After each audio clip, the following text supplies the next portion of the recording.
things that you want the parent to target during the week. Maybe it's just 2. I have a family I'm working on, the kiddo attending to a toy for more than 2 minutes. So we got a timer. So that was the one thing was let's do a timer. Have the kiddo can comprehend the timer. This week just work on doing these 2 toys for 2 minutes with the timer. And having it be very simple and very concrete, so that they feel like it's doable and it's manageable. And then checking in, like she said, about the following week. How did it go? How was this week in general? How did this specific thing go that we had talked about? And following up. I want to get back to the comments that I've heard from you and then throughout that building relationship is very important, right? And you want to assess when the parents are ready for you to offer strategies or start talking about next steps. How do you balance that time of how long that relationship building time takes and then the child's going to be aging out of your care? How do you balance that? That's a good question. I feel like sometimes one of the most important things is just for the parent to have time with someone who understands that it's hard. And that alone can be enough to change how they interact with their child. Obviously within reason, but it is different for every family. That some families, it might take me 2 months before I feel like there's a really solid rapport in order to be able to provide extremely concrete strategies. Sometimes that strategy that day might be kind of fluffy, and it might be, why don't you try playing with them?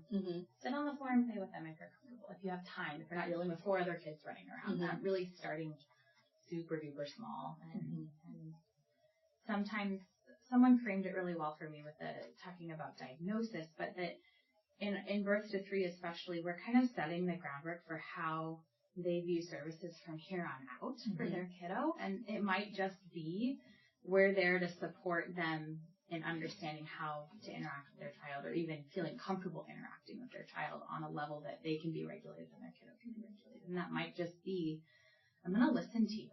I'm going to validate that this is hard, and I'm going to give you some strategies that are, you may not even realize I'm giving you strategies, but might make you think about how you can do this in a different way. Well, and positive relationships are at the core of development. And so I don't really feel like I can say that I'm not going to support the relationship, because my relationship with the family is important as well as supporting the caregiver's relationship with the child. So my balance, I guess, when I really think about it is I'm giving a 50-50, if you will, because I'm always going in to support the relationship. I'm always going to connect with that family before I ever correct, meaning provide the therapeutic intervention.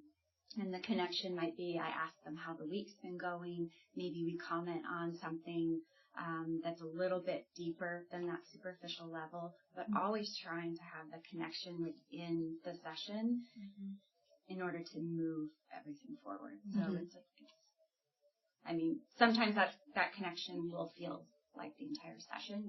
We might be talking about how this was really hard. And other times it might just be we connected about how the child's singing Katy Perry and it's great. But either way, it's always there. So I guess that's my balance.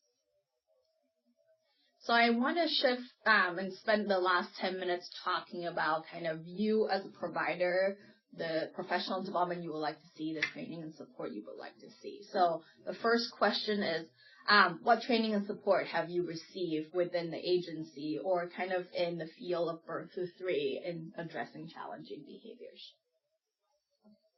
Ironically, we just discussed this at one of the manager meetings, and it was brought up that we have many trainings here, but I can't remember the last time that we ever had a training for staff around challenging behaviors, which is sort of funny because it's such a huge, it's pervasive. I mean, everybody always has questions.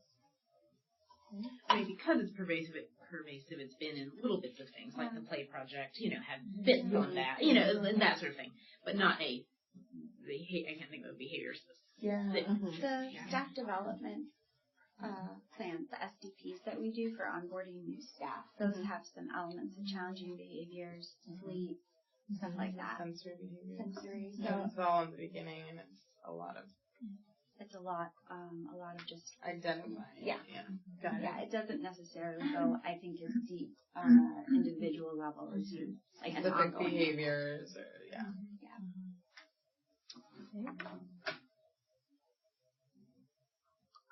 Anything else?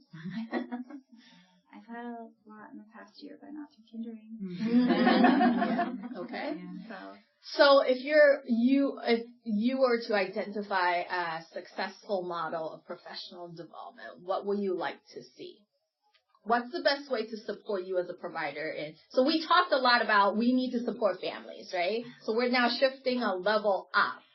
You have some idea of what we need to do to support families. What are some things you want to see from an agency perspective or level in supporting you in implementing evidence-based practices around addressing challenging behaviors? In the moment coaching and mentoring, I think is huge. Having people with you on home visits or reviewing video of home visits or zooming into a session via teleintervention. Okay. To have it be direct, real-time experience in the moment.